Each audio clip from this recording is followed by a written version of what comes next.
right, YouTube, we're going to talk 07K swap in a Mark II and also do a 1,000-mile review of my swap.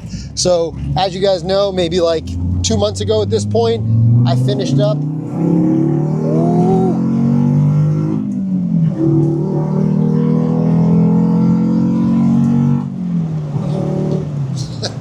I finished up my 07K swap and it has been a fucking blast to drive. The car is not particularly fast, but it's not slow. So don't think if you do an 07K swap, you immediately have some scary fast Mark II or whatever you put it in. It may feel a little more peppy in a Mark I just because of the weight difference. But for the most part, I feel like this car should have come with this power from the factory. It's a really nice power plant.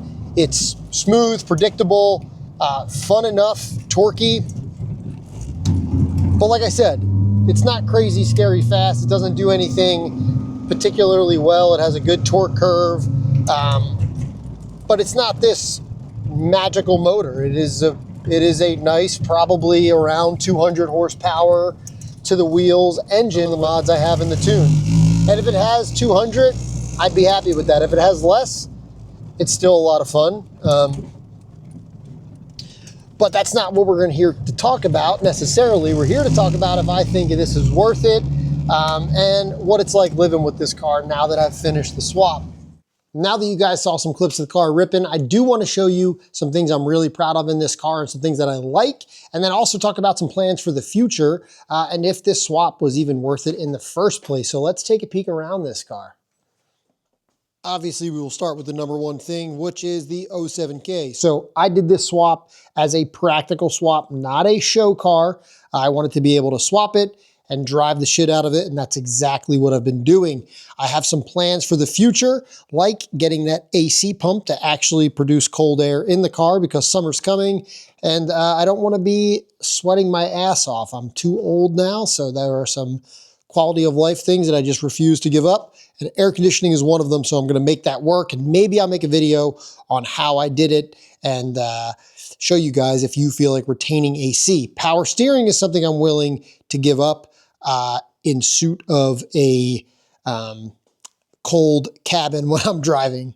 So that said, there are some things that I wish I would have refined a little bit, but I'm happy with them nonetheless. Wiring is number one. If this battery were in the trunk, one, I'd have a better place for my air filter to live. And also all these wires would be hidden and gone, but that is just kind of an aesthetic thing. It is not practical. It doesn't actually help drivability of the car. So that said, that is one thing I would change, but I'm not particularly upset with it. And for the question, is it worth it? This is an expensive swap to do. You can save some money by not doing an IE intake, not doing an aluminum valve cover, and just kind of keeping it stock as is. But if you're doing it, in my opinion, you may as well just do what you want originally. So that's what I did. I also did not build my own harness. I got TDC Shop to do it. I didn't make my own mounts. I got Fabulous Manufacturing mount kit. And to be honest with you, a lot of people said that was a mistake. Fabulous, they have quality issues, they have alignment issues. I dealt with none of that. I put the mount kit in, I bolted their axles up. Everything seems to be pretty good. I feel like 1,300 miles would have told me if there were an alignment issue with the axles. Typically, you get some pretty bad wear if axles are in a bad alignment. So even if I could make my own mounts, I doubt I could do a better job than Fabulous did with this kit, to be quite frank. The other thing I like is it retained the factory oil filter housing, so I didn't have to spend the money right now on the upgraded oil filter housing. Not that it's not worth it, it saved me a few $100 there.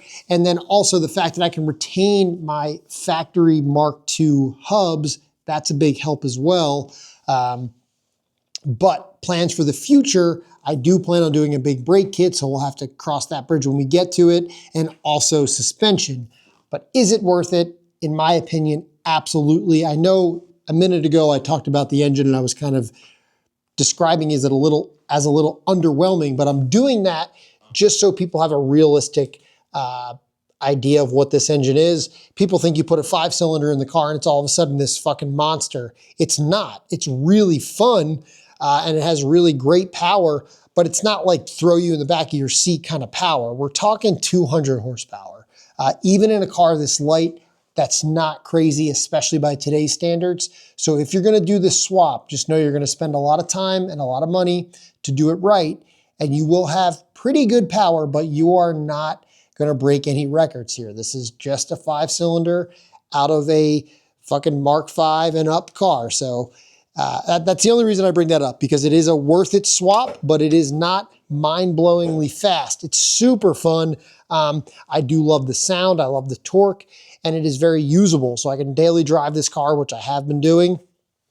And that's pretty much the goal of the car. The goal was to drive it, and here I am putting miles on it. I had the one setback with the fire. So if you saw my Instagram, I'm not going to relive it. I fucking caught the thing on fire because the clutch cable, whatever. Long story short, caught on fire. 3 days later, I was driving the car. We were fine. Carry a fire extinguisher. I don't want to fearmonger anymore. Carry a fucking fire extinguisher. That said, the car is done. I'm going to put a lot of miles on it. I have videos coming up on the big brake kit, which I already technically own. It is a Willwood big brake kit. It's getting a Mark III rear axle beam, and it is getting some Bilstein coilover. So if you're interested in any of that, subscribe to the channel, like the video, and we will be back with more Mark II 07K content on someone who's actually driving the goddamn car.